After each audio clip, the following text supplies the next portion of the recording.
ক্ষমতাচ্যুত প্রধানমন্ত্রী শেখ হাসিনার ছেলে সজীব ওয়াজেদ জয় ও মেয়ে সায়মা ওয়াজেদ পুতুল সহ ৮ জনের বিরুদ্ধে মামলা করেছে দুর্নীতি দমন কমিশন। দুদক বলছে তাদের বিরুদ্ধে গবেষণা প্রতিষ্ঠান সিআরআই এর নামে ১৫ কোটি টাকা আত্মসাৎ, ৪৩৯ কোটি টাকার সন্দেহজনক লেনদেন এবং ৩৬ কোটি টাকা কর ফাঁকির সত্যতা মিলেছে অনুসন্ধানে। বুধবার সংবাদ সম্মেলনে সাংবাদিকদের এমন তথ্য দেন দুদক মহাপরিচালক আক্তার হোসেন। জান্নাতুল ফেরদৌসীর রিপোর্টে আরও বিস্তারিত। একসময়কার সরকার প্রধান হিসেবে শেখ হাসিনা ও তার পরিবার ছিল দেশের কেন্দ্রবিন্দুতে। ২৪-এর গণঅভ্যুত্থানে শেখ হাসিনা পালিয়ে যাওয়ার পর পাল্টে যায় দৃশ্যপট। দুদকে আসতে থাকে সাবেক প্রধানমন্ত্রীর পরিবারের দুর্নীতির লম্বা ফিরিস্তি। এরই মধ্যে প্লট জালিয়াতি মামলায় তাদের বিচার কাজ শুরু হয়েছে।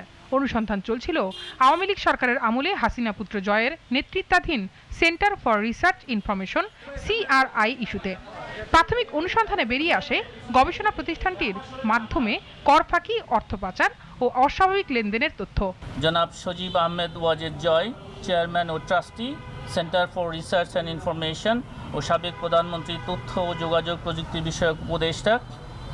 জনাব সায়মা ওয়াজেদ, ট্রাস্টি ও vice chairman, centre for research and information. সমাজসেবা অধিদপ্তরের থেকে নিবন্ধিত প্রতিষ্ঠান না হওয়া সত্ত্বেও এসআরও জারি করে কর সুবিধা প্রদান করা হয় এবং সিআরআই কর সুবিধা গ্রহণ করে থাকে। অনুসন্ধানে জানা যায় ক্ষমতার প্রভাব খাটিয়ে ২৩ কোম্পানি থেকে সমাজ কল্যাণের নামে নেওয়া হয় প্রায় ৪৭ কোটি টাকা।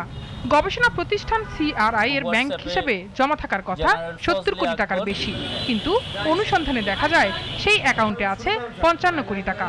একই সাথে অনুসন্ধানে বেরিয়ে এসেছে সিআরআই ব্যাংক অ্যাকাউন্টের মাধ্যমে ৪৩৯ কোটি টাকা অস্বাভাবিক লেনদেনের তথ্য। ২০২৩-২৪ অর্থবর্ষ পর্যন্ত মোট ১00,৩১,৪০,৪৮৬ টাকা অবৈধভাবে আয় করা হয়। ২৫টি ব্যাংক হিসাবের মাধ্যমে ৪৩,৬,৭৯,৪৮০.৫১ টাকার সন্দেহজনক লেনদেন হয়েছে। বিএনপি চেয়ারপারসনের সামরিক উপদেষ্টার নাম ভাঙিয়ে দুদকে কনস্টেবল নিয়োগের অভিযোগে একজনকে আটকের তথ্যও দিয়েছেন মহাপরিচালক।